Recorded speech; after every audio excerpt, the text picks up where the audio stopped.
Hello welcome और स्वागत है आप सबका मेरी एक नई वीडियो में, जिसमें मैं बात करने वाला हूँ आज हाई कोर्ट ऑफ कर्नाटका ने निकाली है बहुत ही अच्छी वैकेंसी आप सबके लिए। और ये वैकेंसी काफी अच्छे नंबर्स में निकाली गई, जो कि होने वाला है 158 वैकेंसीज। तो आप इसको बिल्कुल मिस आउट नहीं कर सकते। साथ ही साथ मैं वीडियो में आगे चल के बताऊंगा कि कैसे आप इसे अप्लाई करेंगे, क्या क्या क्राइटेरिया आपको फुलफिल करना होगा, और साथ ही साथ हम इसके बारे में डिस्कस करेंगे कि कौन इस वैकेंसी के लिए अप्लाई कर सकता है, और क्या आपके एप्लीकेशन फीस होने वाली है, और क्या इसका सिलेबस होने वाला है। तो इस वीडियो में मैं स्पेशली इसके सिलेबस के बारे में भी डिस्कस करूंगा, और आपको बताऊंगा कि इसका सिलेबस क्या होने वाला है इसके प्री मेंस और आपके इंटरव्यू के लिए। तो वीडियो को लास्ट तक जरूर देखिएगा, और अगर आपको कोई प्रॉब्लम आती है तो मुझे कमेंट्स में जरूर बता दीजिएगा। चलिए देखते हैं इस वैकेंसी की तरफ, जो कि निकाली गई आपकी हाई कोर्ट ऑफ कर्नाटका में। और जैसे कि आप देख सकते हैं सिविल जज की पोस्ट निकाली गई है, जो कि होने वाले आपकी 158 पोस्ट इन सिविल जज, जिसमें से आपकी 24 पोस्ट बैकलॉग पोस्ट हैं, जो पहले की आपकी इस बार इंक्लूड करी गई हैं। तो ये हो गई आपकी वैकेंसी के बारे में बात। अब देख लेते हैं कि इसमें आपके साफ साफ लिखा हुआ है कि एक आपके डायरेक्ट रिक्रूटमेंट प्रोसेस के बारे में ये वैकेंसी निकाली गई है। तो जो भी कैंडिडेट है जिसने BLLB या फिर LLB करी हुई है इन रिकॉग्नाइज्ड यूनिवर्सिटी, वो इस वैकेंसी को बिल्कुल भर सकते हैं। साथ ही साथ they must be completed as at least date of fix आपके पास एप्लीकेशन होनी चाहिए, जिसमें आपका जो भी वर्किंग एक्सपीरियंस है या फिर आपकी यूनिवर्सिटी जो भी है आपके पास, वो पूरी पास आउट होना जरूरी है।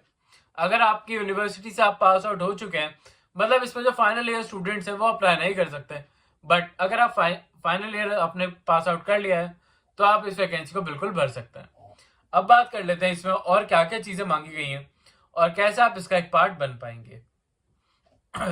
तो जैसे कि आप देख सकते हैं यहाँ पे आपकी रेम्यूनरेशन के बारे में भी इंफॉर्मेशन दे रखी है इस वैकेंसी से रिलेटेड। तो अगर आप इस वैकेंसी में सेलेक्ट हो जाते हैं तो आपकी रेम्यूनरेशन होने वाली है, वो होने वाली है 77,840 रुपीज से लेकर 1,36,520 रुपीज तक। तो ये काफी अच्छा आपका अमाउंट बन जाता है, स्पेशली उन लोगों के लिए जो कि एक ऐसी वैकेंसी ढूंढ रहे हैं जो कि काफी रेपुटेटिव हो और उन्हें काफी ज्यादा अच्छा लेवल ऑफ एक्सपीरियंस भी देखने को मिले इस वैकेंसी में। तो आपका एक्सपीरियंस ग्रोथ भी काफी अच्छा हो सकता है।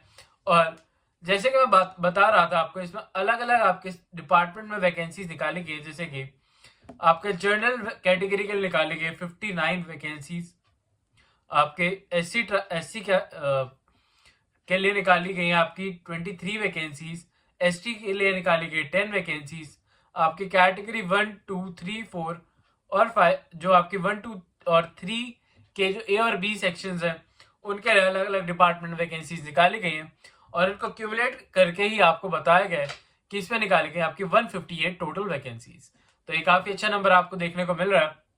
अब हम बात कर लेते हैं कि इसका मेंस और आपका जो प्री मेंस और आपका इंटरव्यू में क्या क्या आपके सिलेबस आने वाला है, और कैसे आप इस एग्जाम को क्लियर आउट कर सकते हैं जस्ट बाय प्रिपेयरिंग। थोड़ा सा प्रिपेयर करके आप इसको बिल्कुल अच्छे से क्रैक कर पाएंगे। तो देख लेते हैं आप इसे कैसे क्रैक करेंगे। तो पहले देख लेते हैं प्रिलिमिनरी एग्जाम्स के आपकी जो भी पार्ट होने वाला है। तो पार्ट ए में आपका code of civil procedure, negotiable instrument act, transfer of property act, आपका Indian contract act, specific relief act, Indian constitution और कर्नाटका रेंट एक्ट आने वाला है।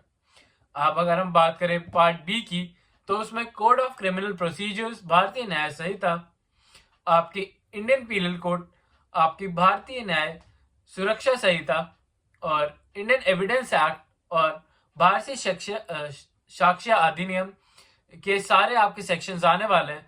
तो इसमें आप ध्यान रखिएगा कि आपके पुराने और नए दोनों ही सेक्शंस आपके आने वाले हैं, तो आपको दोनों ही प्रिपेयर करके जाने होंगे।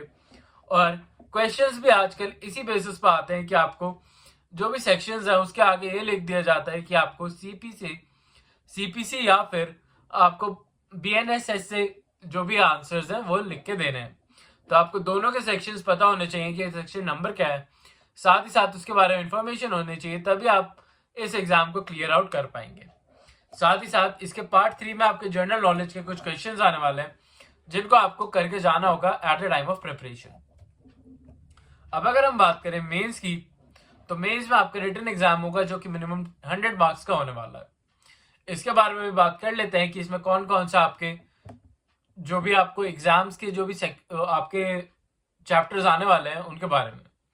तो जैसे कि आप देख सकते हैं यहाँ पे code of civil procedures, code of criminal procedures, Bharatiya Nyaya Suraksha Sanhita, Bharatiya evidence act, BSSA, आपका principle of pleadings and constitution of India, ये सारे एक्ट्स आपके पार्ट ए में, पेपर ए में आने वाले हैं, जो कि आपका 100 मार्क्स का होने वाला है।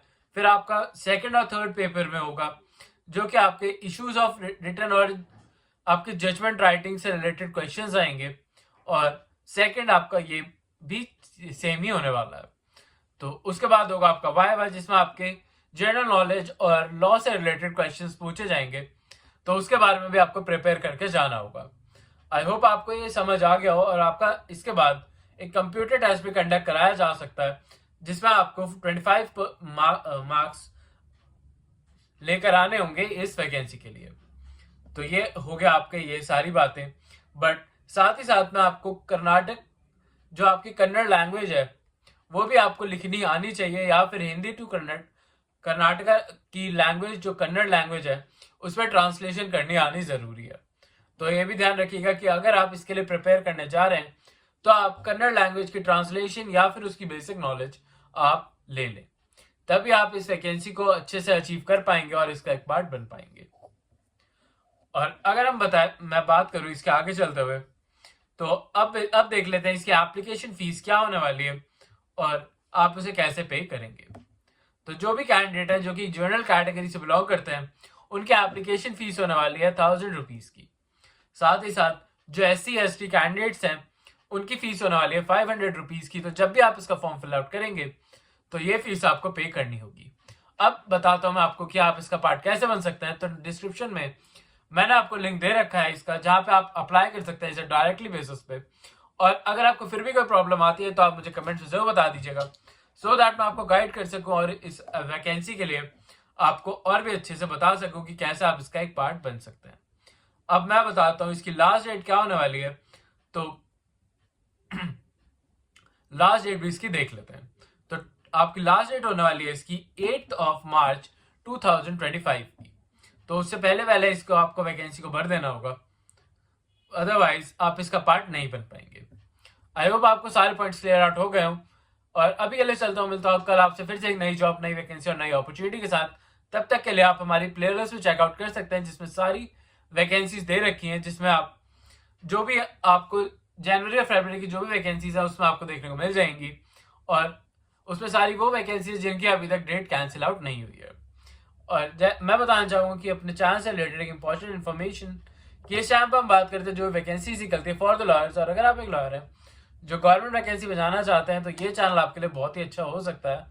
तो अगर आपने अभी तक इसे सब्सक्राइब नहीं करा तो सब्सक्राइब जल्दी कर दीजिए, और बेल आइकन प्रेस आउट जरूर कर लीजिएगा, सो दैट आप अपडेटेड वीडियो टाइमली बेसिस पे देख सकें। अभी के लिए चलता हूँ, मिलता हूँ आपसे कल फिर से एक नई वैकेंसी के साथ। अभी के लिए बाय।